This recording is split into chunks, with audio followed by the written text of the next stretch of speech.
Did you know that certain habits can slow down your progress and your sight reading ability? Hi guys, this is Mandy from Piano Sight Reading, where I give sight reading tips to pianists. In this video I'm going to tell you the 10 habits you should avoid when learning pieces and how to break them. The worst habit of all is putting note names or fingering on every single note. If you or your teacher is guilty of this, stop immediately. Writing note names or fingering over each note will actually prevent you from improving your reading skills. Why? Because you'll look at the note names or the fingering, not the actual notes.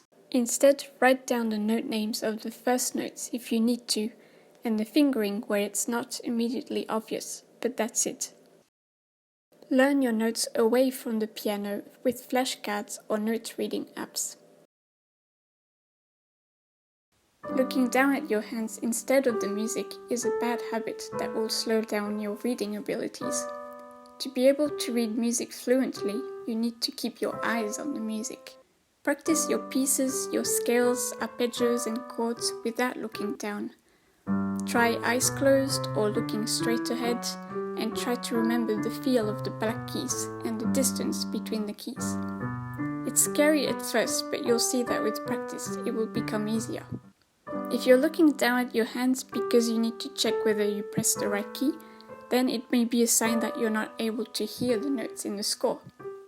If this is the case, you need to train your ears to hear the notes and intervals. An easy way is to use ear training apps like Tenuto or Perfect Ear. A common habit is to use the music to learn the notes and then repeating the piece over and over until it's in your muscle memory, so that you no longer need to read the score. The danger in doing this is that you might learn wrong notes in the process or omit certain details. Having this tendency is usually a sign that you're compensating for your lack of reading skills. You're choosing the easy option, which in your case is to rely on muscle memory, over the hard option, which is to follow the score. If you want to improve your sight reading skills, you need to go for the hard option and follow the music. Otherwise your sight reading will lag behind. Force yourself to read the score every time you practice, even when you've memorized parts or the whole piece. Try to notice every detail, the notes, the rhythm, the articulation, the dynamics, the accidentals, etc. There's always something more to see in the music. Listen carefully to check that what you play is what is written in the score and aim for accuracy. Avoid going back to the beginning every time you make a mistake. When you do so, you end up relying on your muscle memory instead of actively reading the score.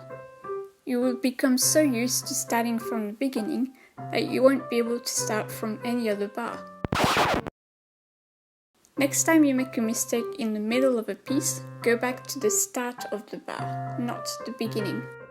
Force yourself to look at the notes in that bar and play them as written. You may struggle at first, but the more you do this, the more you'll actively read the music and not rely solely on muscle and oral memory. And you'll save so much time. If you want to challenge yourself, start from the end. Play the last bar, then the last 2 bars, then the last 3, etc. The ending will get as much practice as the beginning by doing this, and it will improve your reading skills. If you have your phone near you when you're practicing and it keeps beeping for every message and notification, your mind won't ever be in a calm, focused state. To be able to practice or sight read well, you need to be able to focus. Set your phone on Do Not Disturb mode and put it out of sight. Only use your phone if you need to use a music-related app like a metronome app or when you're recording yourself. You'll see how much more focused you'll be. Not counting will get you in all kinds of trouble, so if you have this habit, be sure to correct it. Count yourself in before you play and keep counting all the way through, especially the long notes. Make sure you count at the same tempo from start to finish. If you make a habit of always counting when you're playing, you'll slowly develop an internal pulse, which means you'll be able to feel the beat without having to count.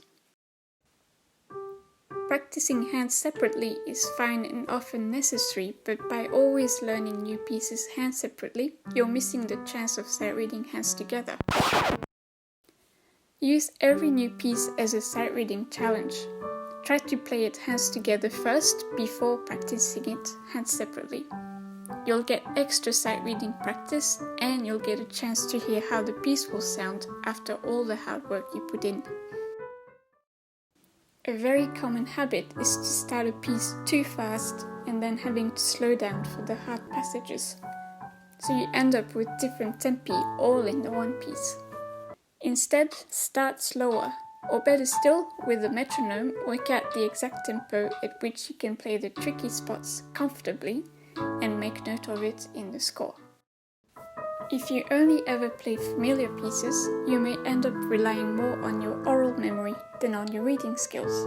You may even play the way you think it sounds rather than how it's written. Choose unfamiliar pieces to force you to read the score. It will also broaden your repertoire. Maybe you're someone who likes to get the notes and the rhythm first before adding articulation and expression. A more effective approach is to include every detail from the start, because these details actually require you to do specific movements that you need to learn. For example, playing forte requires a different movement to playing piano. Similarly, a passage with two note slurs requires a different movement to a long legato passage.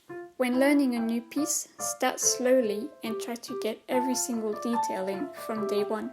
If you make a habit of adding all the details when you're learning easy pieces, you'll be able to do this with more advanced pieces too. When reading music, learn to associate articulation and expressive markings with body movements. For example, when you see a two-note slur, you should instinctively drop the arm on the first note and lift on the second note. When you see forte, you should automatically use more arm weight, and so on. So, which habits are you guilty of? Let me know in the comments. If you do have some of these habits, don't worry. Try the things I've suggested in this video, and remember that getting rid of a habit will take time, so have patience. And if you don't have any of these habits, good on you. Try to keep it that way. Thanks guys for watching, and I will see you in the next video. Happy sight reading!